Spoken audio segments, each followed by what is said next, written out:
Okay, I'm out traveling along. I've got an appointment. I'm running a little bit late. I left a number behind. If it's a doctor's appointment or any type of appointment like that, you can actually get the phone number off your GPS. Now, they don't have the residential phone numbers, but any business will have a phone number that you can get off this GPS.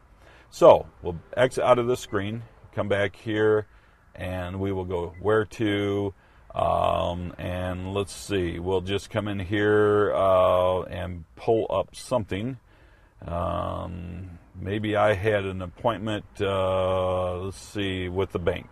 So let's see, I'm running late. I've applied for a loan, and I want to let them know at the University of Michigan Credit Union I'm running a little bit late.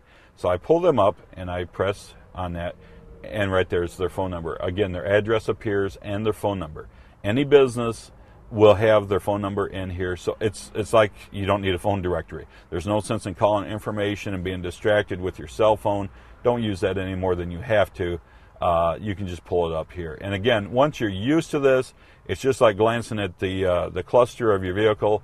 I would definitely suggest that you have somebody else do it if you're going to be looking something up while you're moving. When you're stopped, it's no big deal. But you should never be operating or punching information into this while you're driving. You're going to get hurt or you're going to kill somebody.